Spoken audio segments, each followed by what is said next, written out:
So let's get an update on what is happening with the Chagos Islands. Fair to say, I think, half an hour ago, many people weren't even aware of the Chagos Islands, but the more detail we got, we realised, OK, this is British territory, and then, actually, it's not any longer. It's going to be given back with lots of costs and compensation and all sorts of money passing hands.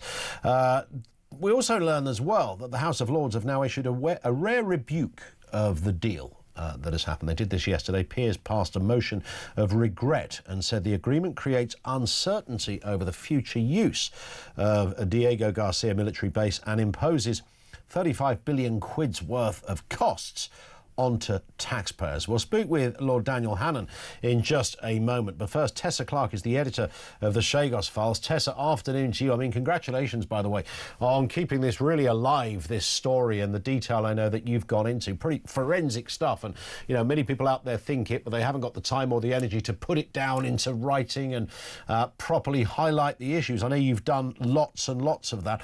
Just take us back, though.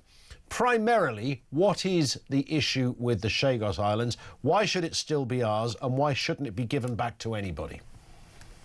Well, I think we have to look back at the history, and at the Chagos Files, what we've been trying to do is highlight the democratic issues, or should I say the lack of democratic mandate and principles involved in this whole deal.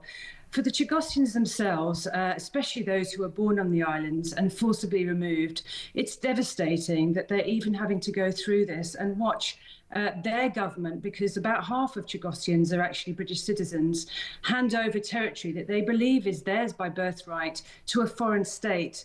A foreign state, by the way, that also has Mauritian Chagosians there, who complain sometimes that the Mauritian government has discriminated against them.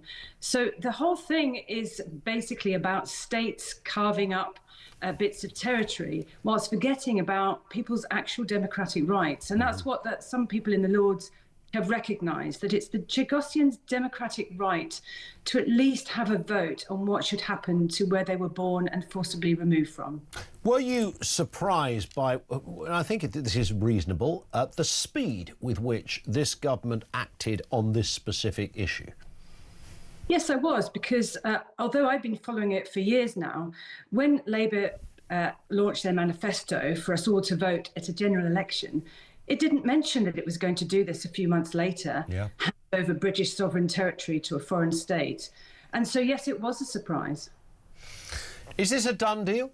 Is this the end of it? Is it like, OK, you can carry on writing, I can carry on broadcasting, one or two people can stand outside Parliament having a rally in favour of the rights of Chagosians, but ultimately the government have decided the ink is pretty much drying out on the agreement, end of?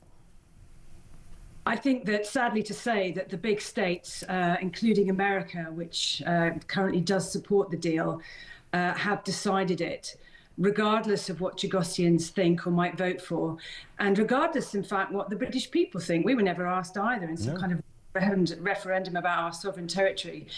That said, the Chagosians who do oppose the deal, and that's a good number of them, will not stop.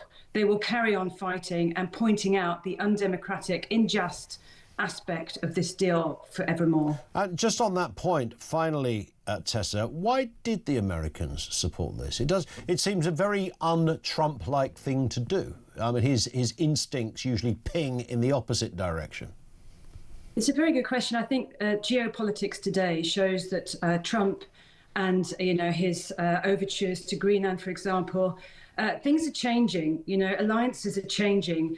And one of the things we might forget is that America has relations with India. And so it's not just about Mauritius or the threat from China, the Chinese trying to control the area.